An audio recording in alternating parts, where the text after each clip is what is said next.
Hello and welcome back to Embark Studios here in Stockholm, Sweden. In our last video we explored the original concept for Arc Raiders, an epic co-op machine hunting multiplayer game that never quite found its feet.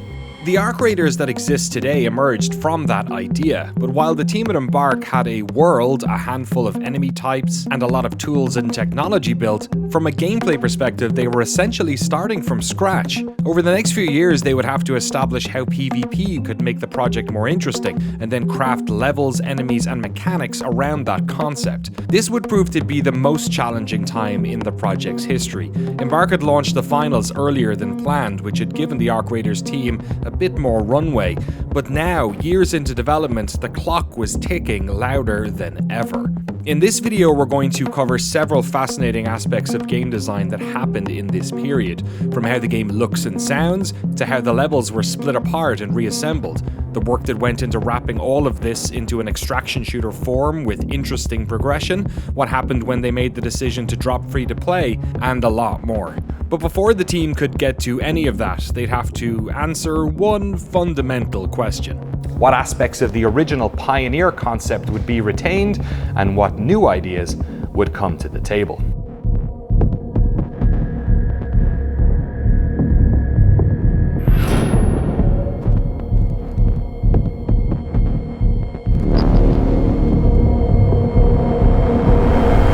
A lot of people will leave the planet when it goes south. So we call that the exodus in our lore. And then we have the ecological collapse itself, the depopulation across the globe. And then we start our game much later, when we are following a generation of people who has no concept of the world that we live in today. So we don't want to carry this sense of loss. We needed to establish that the machines themselves were able to dominate the surface.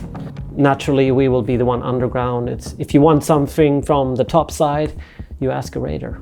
If we were to have a world realistically depicted in what had happened in this world, there would be nothing left. So we'd taken loads of liberties in having things still have a material quality and a sort of nice appeal to it. You try to have this approach of having very naturalistic lighting.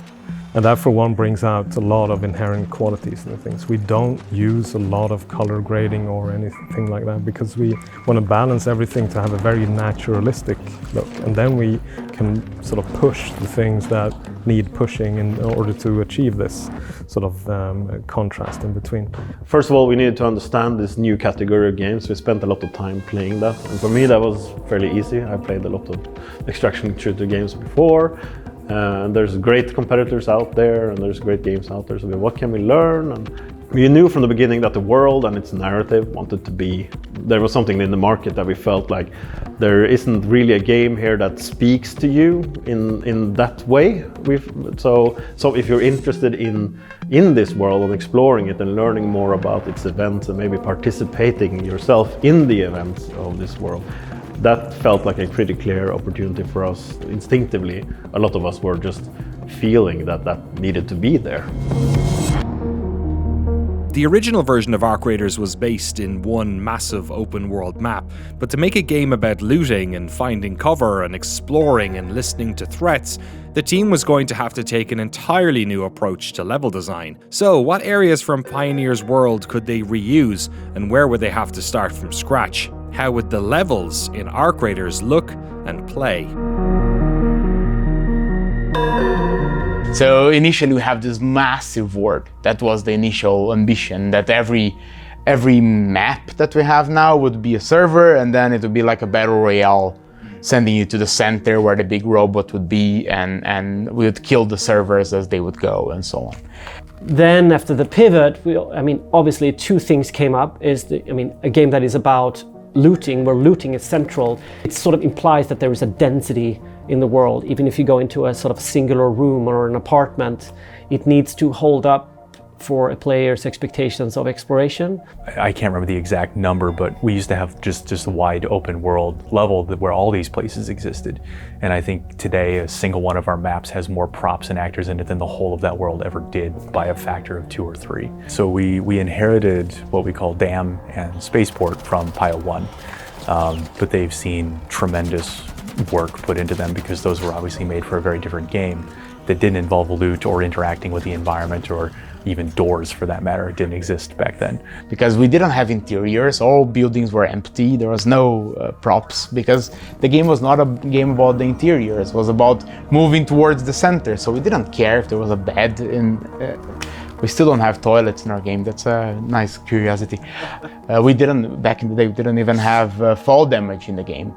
So at the first map that is very horizontal, spaceport, you could jump from the towers, shooting and gunning and all of that, right? So I had to change a bunch of those things and put ways for it to go down. And then spaceport's much wider open in terms of its spacing, so there's a lot of open ground that's exposed, and there's some tunnels and cover to make your way between places, but it becomes a bit more of a risk thing. So you see players kind of moving in rings around places and then finding their ingress and doing what they can, and they're trying to get back out again. So it becomes a bit harrowing, especially as the round progresses, where players naturally start collapsing toward the middle, as opposed to Dam, where everyone sort of either swaps sides or stays mixed into the geography around the area. But in terms of gameplay, the Dam we're slating that for kind of our first map players get contact with. It has kind of a lot of easier affordances for a new player. It's got drastic height differences between like kind of the two halves of the map. It's got a good mix of interior and exterior. In the inheritance of Dam and Spaceport in particular, it was tricky over time to morph geometry and things in those levels to work for this type of game, because PvP especially was never a consideration for those. So suddenly things like sightlines and approach angles and dead ends and everything became much more critical to worry about, and making sure the affordance of PvP was correct. And it's even trickier when we have a third-person camera, which affords corner peeking and things like that. And then Buried City, which is the last one that we've made, is made for this game. It's a more indoors actually map, and a lot of parkour, even though it's not a game about parkour, but there is a lot of ways for you to use the ceilings and the rooftops.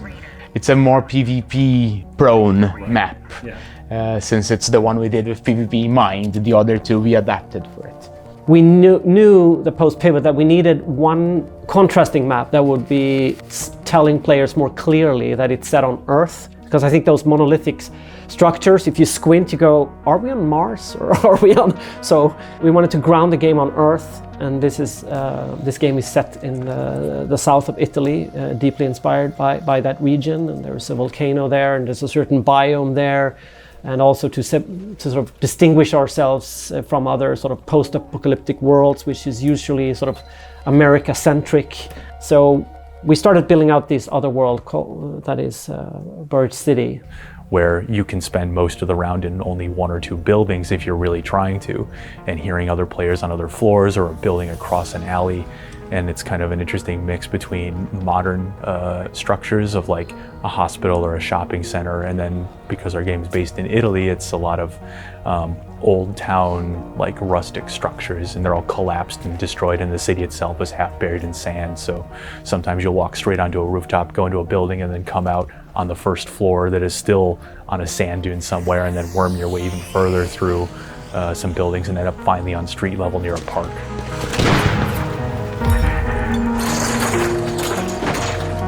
We had people on the project who were very ingrained in that game loop of I'm running across massive environments and scaling buildings and firing rocket launchers at things, to this much more slow-paced, tactical, thoughtful gameplay. And we shifted kind of very gradually over time, and you'd still get pockets of like, oh, this feels bad, and trying to like shift the mentality from bombastic robot fights to tension-filled rounds to get through. So it was definitely a challenge to build things in a way that helped us transition from one to the other. And there's a lot of legacy stuff even today that we still have to parse through, that is a holdover from what the game was to what it needs to become.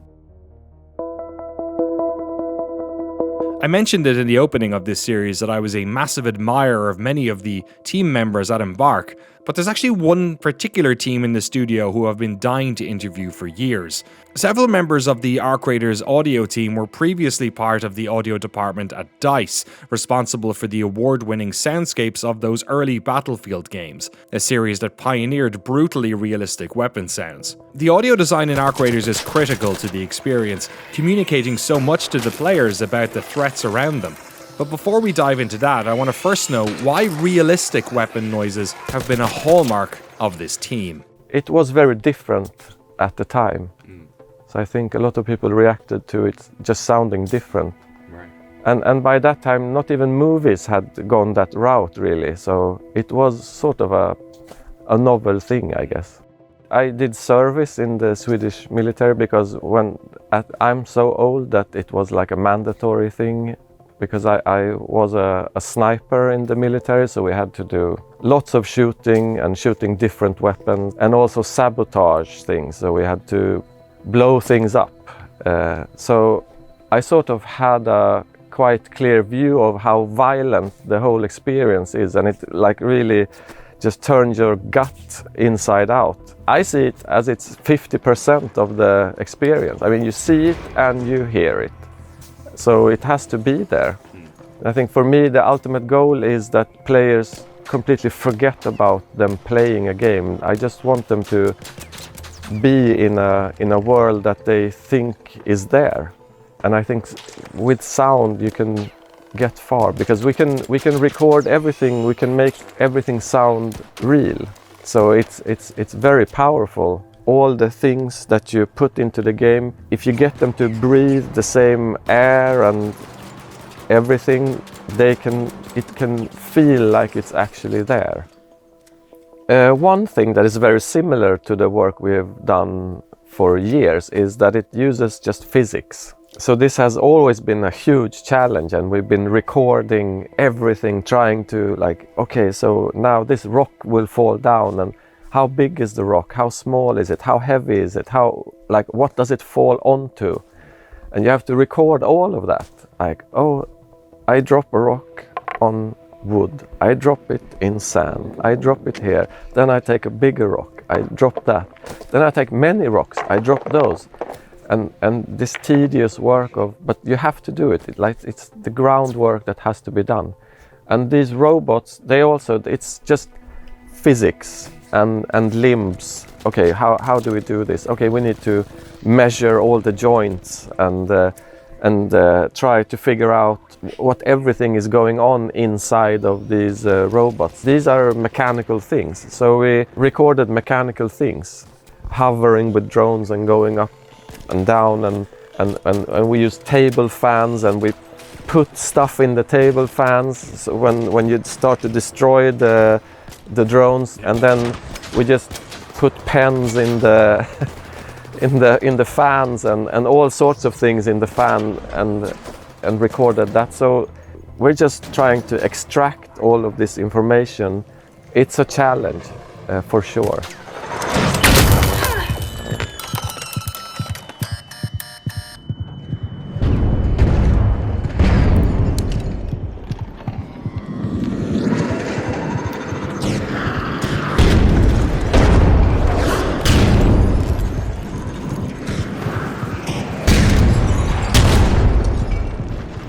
Allow the things in there to be real. That's why we want to use, gradual destructions on the drones. You would shoot up a thruster, and that disables its ability to fly. Of course it does.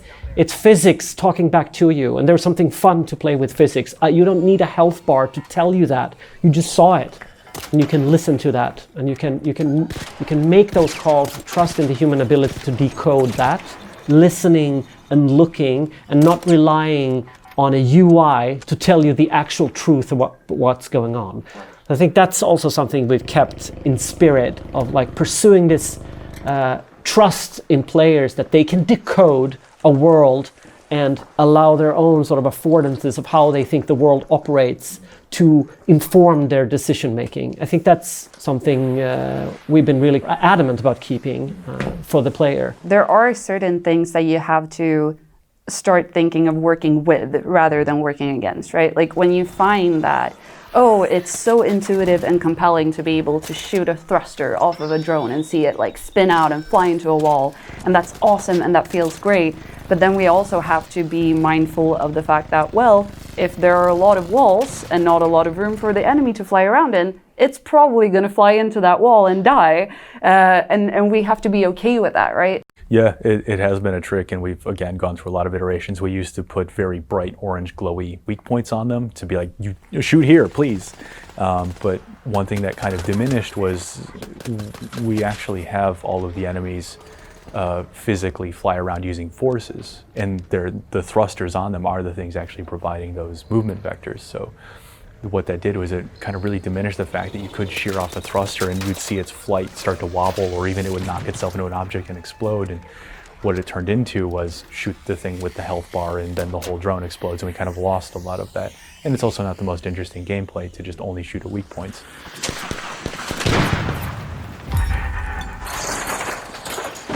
This is the best game I've worked on for me, because it's a game about listening for things.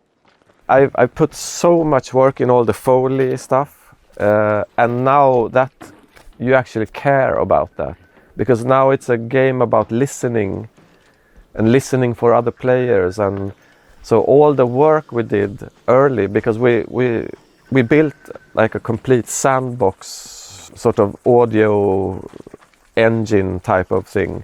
So now it shines, because now that's what the game is about. You're moving about, you're listening for things, because you really care about those things now, because everything is dangerous, and so you really want to know, like, is there someone there? Is there someone in the adjacent room? What is that person doing? You can hear them opening a locker and just going through the shelves and picking things up.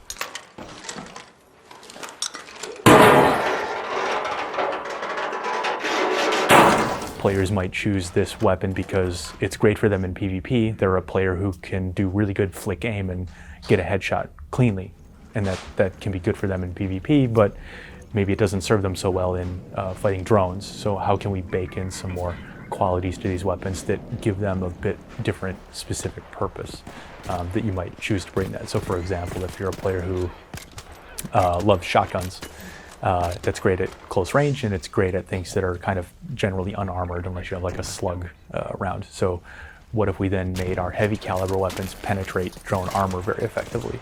And now you're like, well, I don't actually like this breech loader rifle because it's slow and cumbersome, and if I miss, I'm reloading forever, but it will punch clean through a drone's armor. So that's, a choice I'm being afforded now to offset maybe the weak sides of the weapons I do prefer.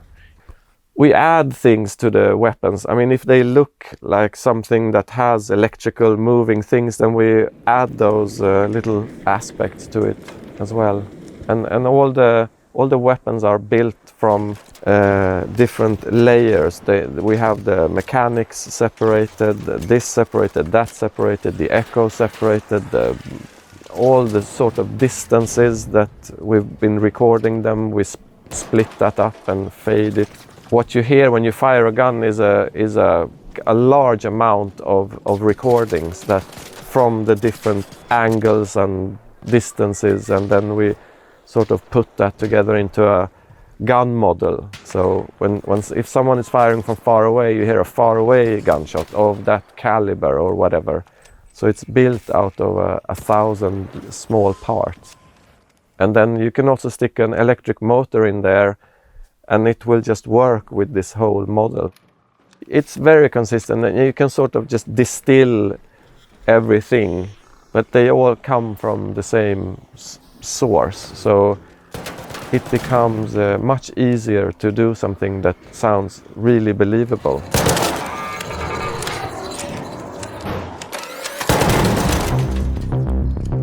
Embark had established their new vision for Arc Raiders, a game that attempted to blend PvE with player-on-player combat, a game that attempted to blend the intimate exploration of their detailed levels with the tension of extraction shooters. But it was finding the right blend of all of this that was going to prove their biggest challenge. In resetting Arc Raiders to this extraction game experience, the studio embarked on a difficult plan. These games are notoriously tough to balance, not just ensuring that players of all skill levels have a rewarding experience, but that people who play solo don't get swamped by those who play teams. That risk is rewarded without being overly cruel. that the game can create tension around its goals without stunting player progress. In a single-player game, it's very easy to give players cookies for doing a good job. In most multiplayer games, skill and teamwork are the tools to winning. This is what makes a game like The Finals, a competitive round-based shooter, a good candidate for free-to-play. But in a game where players are going to require satisfying progression, where survival is so important, the team was really struggling to find this right balance between risk and reward. So before we can talk about progression, we need to first talk about the decision to drop free-to-play. This decision massively helped issues the team were having with the progression, because drip-feeding content or artificially holding back progress felt at odds with the game. But putting a price tag on the experience was also going to present some challenges. So where did this decision come from, and how exactly did it change ARC Raiders? It's actually in many ways made it drastically easier.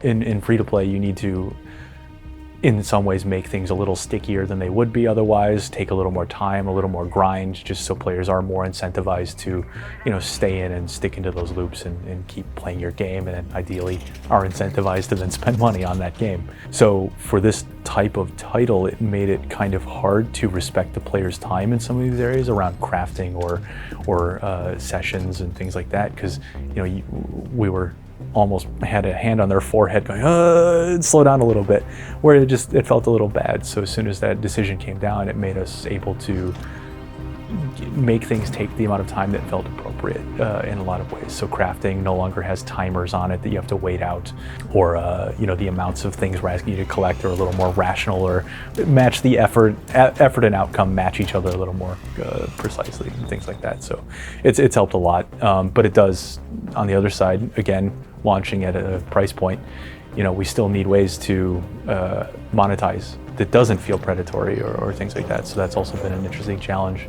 It's a pure market. It's like, how do we adapt to what the market wants? A free-to-play game would attract a lot of players, and we can maybe get tens of millions of players for a while.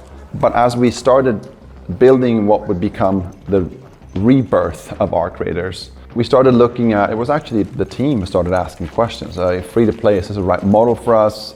One of the early tenets we set for ourselves is that we wanted to be more approachable than kind of the standard extraction shooter, which can result in just this poverty loop of I have nothing, I go in with my knife, I fail, I try again, and it is very tricky, right? Because anytime the game slaps you for doing PvP in a PvP game, that feels bad, right? So it is tricky, and there's kind of passive ways you can do it and active ways you can do it. And some of the passive ways is just leaning into some of the tenets of extraction games or similar, like you're expending resources, it's risk to you to do this fight because you don't know whether you're going to win, so you stand to lose.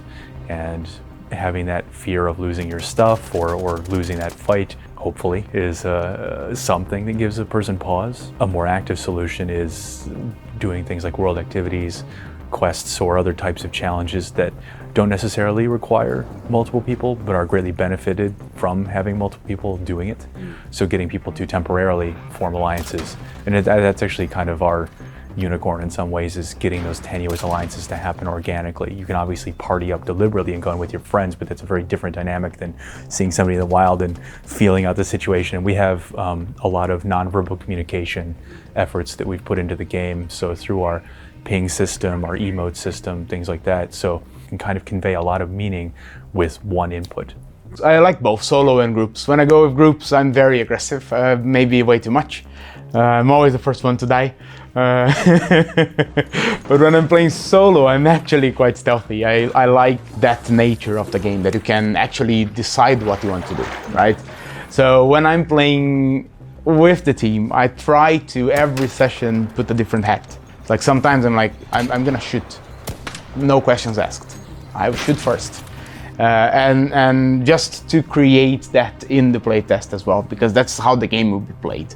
I think some players will be like, I don't know, they accumulated too much wealth, now they want to spend it, they're gonna go with all the weapons, everything, and they're gonna shoot at sight.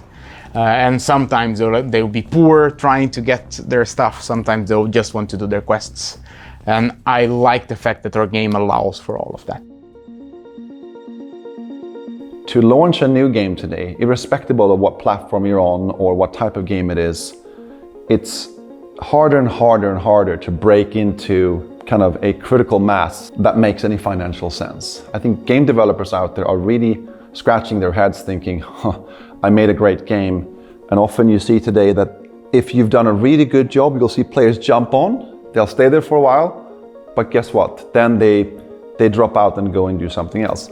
A big component of that is due to the fact the game didn't have the attributes or instruments needed to retain the players. So it's on us as game developers, it's not the gamers' fault. We need to do a better job of making sure that they have a need and a desire to stick around playing our game.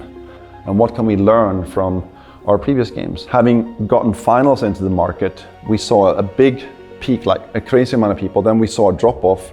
Now, because of hard work, we're seeing people return to the game and we're seeing a growth curve coming back. But I think it's always going to be in what's the long-term motivation for a player to play. It sits in the progression, in the meta layer, making sure that there are meaningful things to do in the game apart from just running around and shooting people. That's probably our biggest challenge and will remain our biggest challenge when we launch the game and after launch. Primarily, I think our biggest concern right now is what does the end game look like? Because what often happens in these games is they either have a seasonal reset mechanic, so there's just always a clock on what you're doing, and then that tends to culminate in towards the end of that, players bringing all their best, shiniest things and just duking it out until the reset happens. And so there's been a lot of talks about how we actually handle that. What do we lean into for PvE? What types of events can we do? Seasonal storylines, things like that. So getting that shaped up, I think, is kind of what I'm most keen to figure out, because players even internally are like, well, I have amazing gear. My stash is full of amazing gear. I very rarely die. Nothing is asking me to use that. And part of the answer is the giant robots coming back in a form that makes sense for this game. But then what's the framework for highly skilled or highly wealthy players to then go and challenge themselves or be challenged by and earning additional rewards? And we're going to have, kind of the traditional things like battle passes and stuff where you can work through those, but what sort of extra motivation can we give to those players who need something to do? We've covered a bunch of areas of design in this video, but there is one large mechanical elephant in the room: the machines themselves. In the first video in this series, I mentioned how one of the biggest technology investments the studio had made was in the locomotion technology driving the movement of these machines, a brand new way to create believable, intimidating enemies that adapted to having parts of their structures blown off. The struggle to get this technology to work was ongoing throughout the entire development of Arc Raiders, and continues today. So in the next episode in this series, we're going to explore how the arcs themselves were built, the technological struggles the teams have undergone to wrestle satisfying gameplay out of them, and what their groundbreaking technology means for the future of this game, and perhaps many more. See you then.